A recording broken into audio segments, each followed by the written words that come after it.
We stand amazed in your presence, Lord.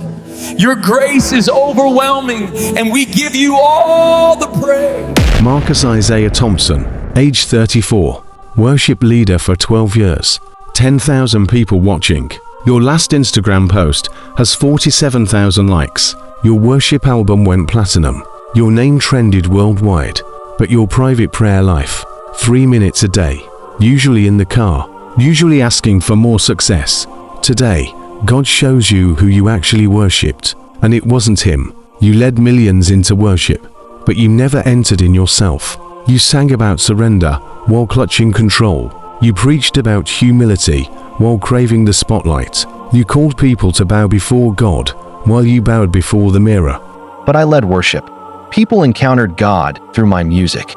Lives were changed. Souls were saved. My gift came from God. How can using my gift for Him be wrong? Today you discover that singing about God and worshiping God are two completely different things. That Matthew 7:21 says, "Not everyone who says to me, Lord, Lord, will enter the kingdom of heaven." You said Lord, Lord in front of millions. Today we find out if He ever said it back. Marcus Thompson, the worship leader who led everyone to God except himself. Let me show you what this man really worshipped. The first time Marcus led worship, he was 19. Small church, 40 people. He sang with his eyes closed, tears streaming, lost in God's presence. The pastor said, "You have a gift." Marcus felt anointed, chosen, special. That night, he couldn't sleep, not because of God's presence, because he kept imagining bigger stages, larger crowds, his name in lights. The seed was already planted. His breakthrough moment. A video went viral. One worship song, 3 million views in a week. Marcus watched the numbers climb obsessively, refreshing, checking comments, screenshot after screenshot. He posted thank God for this platform, but in private, he told his friend, "I'm finally getting the recognition I deserve." The platform wasn't for God, it was for Marcus. His social media was the real altar. Every post carefully crafted, every photo perfectly lit, every caption spiritually seasoned but ultimately self-promoting. He'd post a photo mid-worship, hands raised, eyes closed, lost in the moment. Except he wasn't lost in the moment. He was posing. His photographer took 47 shots to get that one perfect, candid that looked spontaneous. Authentic worship for the camera, fake intimacy for the followers. The final moment exposes everything. On stage, 10,000 people singing about laying down his life. Hands raised, the crowd worshiping. And Marcus was thinking about tomorrow's meet and greet, about the interview after the service, about whether this moment would look good on Instagram. He wasn't worshiping, he was performing. And mid-song, his heart stopped. He died doing what he loved, performing for crowds, never having actually worshipped God a single time. 12 years as a worship leader, millions reached, albums sold, awards won, stages worldwide. But his private devotion, empty. His genuine surrender, non-existent. His real worship, directed at himself. He led worship, but he never worshipped. He sang to God, but he never sang for God. And today, he discovers the difference. But people encountered God through my music. I have thousands of testimonies. People saying my songs brought them to Jesus. My worship album is still changing lives. How can that be wrong if God used it? And yes, I struggle with pride. Every worship leader does. But I genuinely wanted to serve God. I gave my gift back to Him. I could have gone secular and made millions. But I chose Christian music. I chose to lead people to Jesus. That has to count. And maybe I cared about numbers. But numbers mean reach. More followers means more people hearing about God. More views means more impact.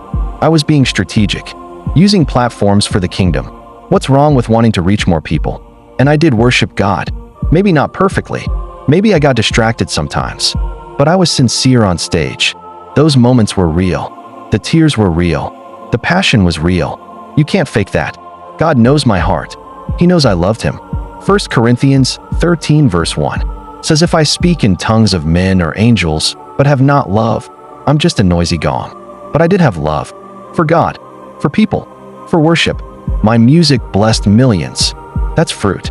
Jesus said you'll know them by their fruit. My fruit was good. It has to count.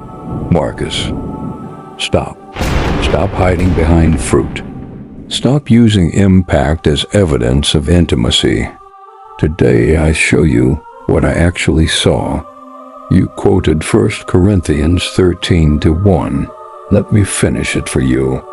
Verse, and if I have a faith that can move mountains, but do not have love, I am nothing. You had the gift. You moved people. But you didn't love me, Marcus.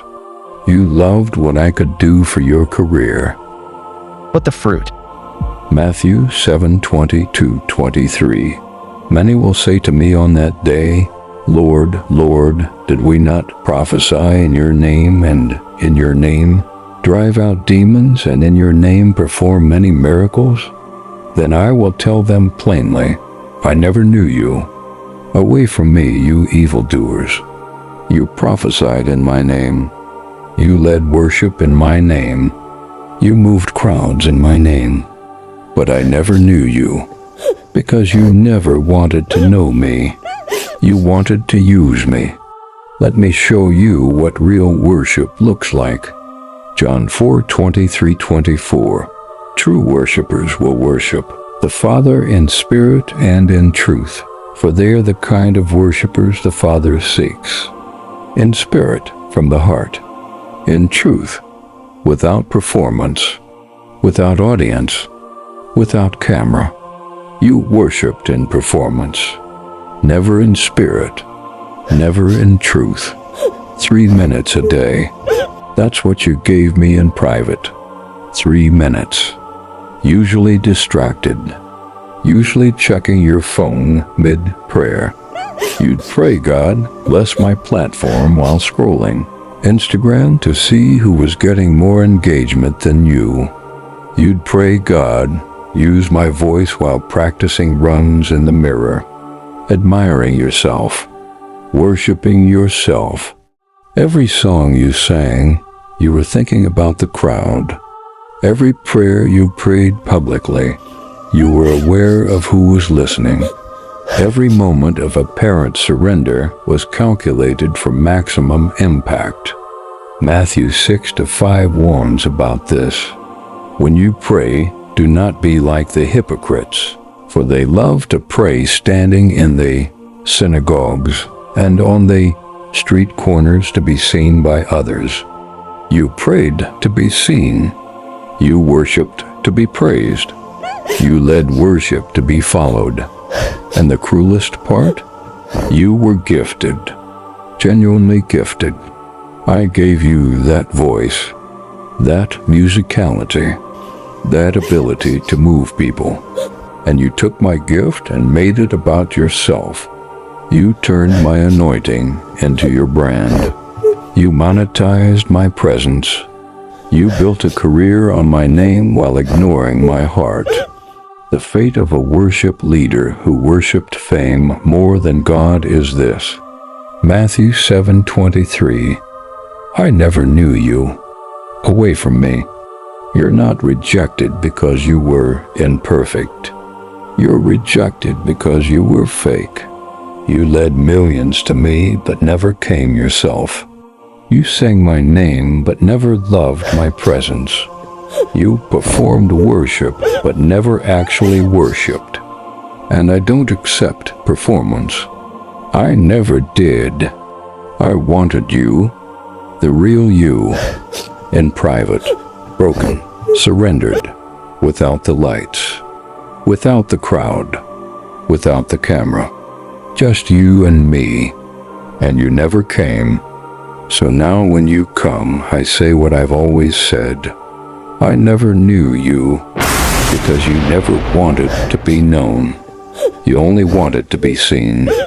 How many worship leaders, singers, musicians are watching this right now, living exactly like Marcus, performing for crowds, posting for followers, chasing numbers, craving recognition, calling it ministry when it's really just ambition with a Jesus filter.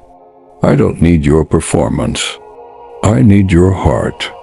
I don't want your songs if they're not coming from genuine intimacy. I don't want your worship if it's choreographed for cameras. Amos 5:23 says, "Away with the noise of your songs. I will not listen to the music of your harps." If your heart isn't in it, your music is just noise to me. People look at the outward appearance, but the Lord looks at the heart. You look at views, at likes, at followers, at chart positions. I look at your heart, and most of your hearts are bowing before fame, not before me. Stop performing and start worshiping. Delete the post. Turn off the camera. Close the door. And worship me when no one is watching. If you can't worship me in private, you're not worshiping me in public. You're just performing, and I don't accept performances. I never have. I want worshipers in spirit and truth, not performers in lights and sound. Come to me, actually come. Before you stand where Marcus stands, hearing the words you sang to others. I never knew you. Away from me. If you've been performing worship instead of actually worshiping, type "I choose you" over applause in the comments. Share this with a worship leader who needs to hear this before it's too late. Like if this exposed how you've been worshiping fame instead of God. Subscribe for messages that confront performance-based Christianity.